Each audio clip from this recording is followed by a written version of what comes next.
Hi, this is the fourth part of the series. We already have a few tools to count values of moves, so now let's look at a few examples. This top example is a very common shape, so let's count. How big is it to take this stone? Our method tells us first to look at a situation where white answers. So how much did black gain?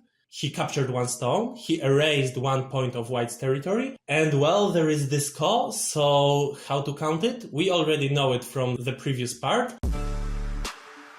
that this is this stage where white has 1/3 of a point, because he can still play this ko and he has a theoretical possibility of winning it. So this is 1/3 of a point by white.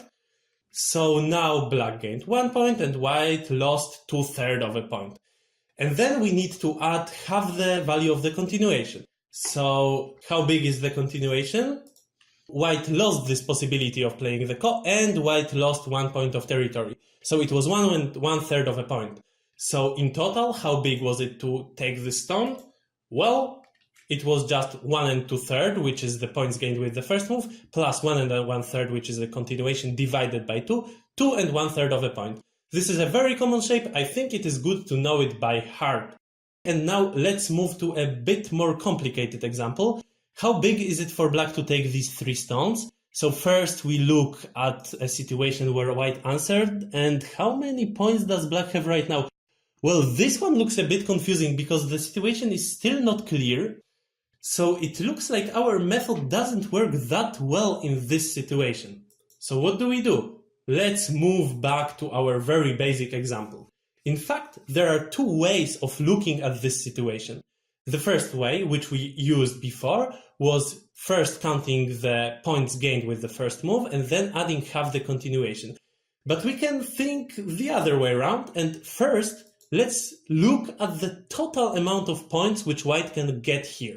So in total, white can get 3 points, is the maximum. And then we just need to subtract the value of the continuation divided by 2.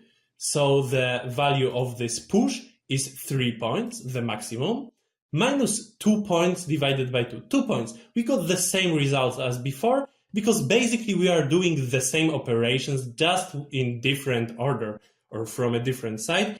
So what does it mean? Well, we can now come up with a new formula, which might be useful in some situations. This is a subtraction formula.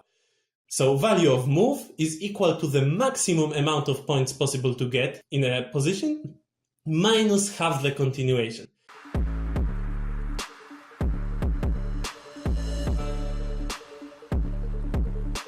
And with this formula, let's go back to our complicated example. So what will be the maximum amount of points which black can get here? Well, this would be if black plays, white plays elsewhere, and then black has a possibility of connecting this stone. Black captured 3 stones, got 2 points of territory, so black got 5 points.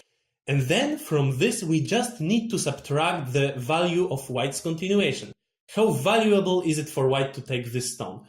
Well, this is just the same situation as at the top, right? White takes this 1 stone, and then if black answers, then there is still this ko.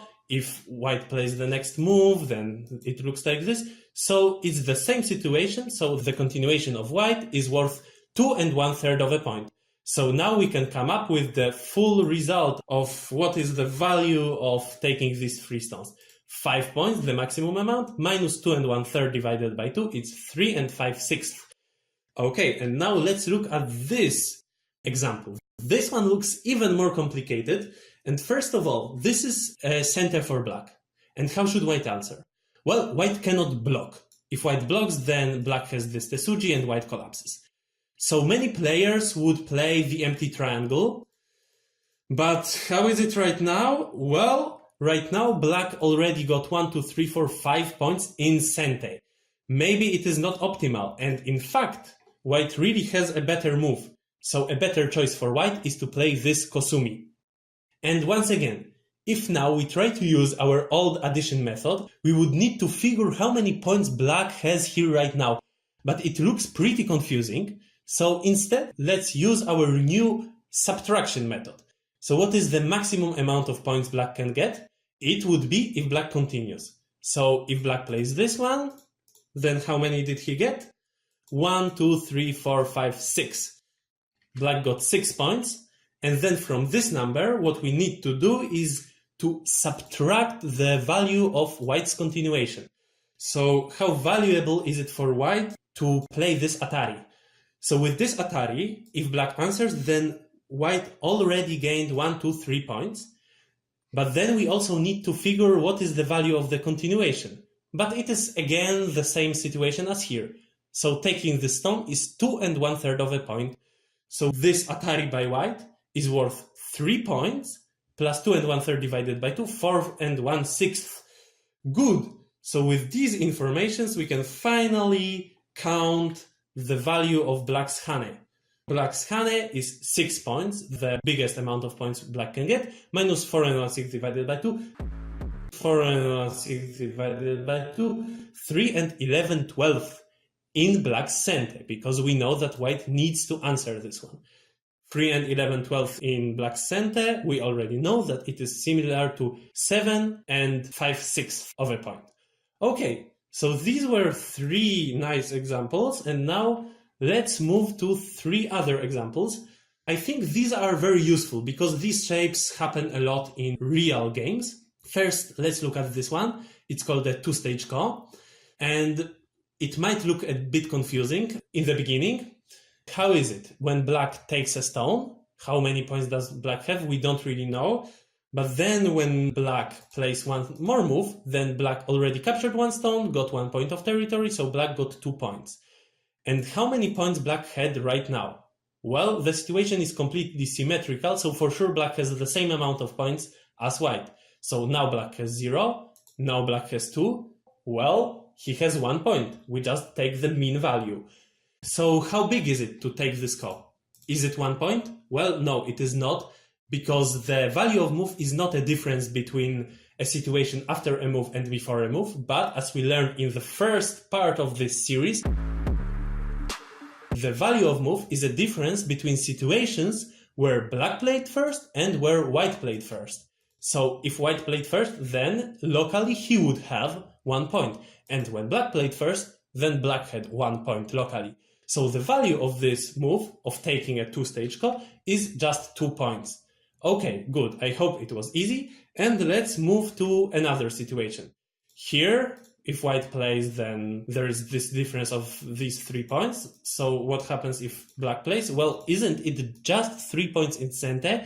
I think some people might think it is 3 points in center, and they are not far from truth.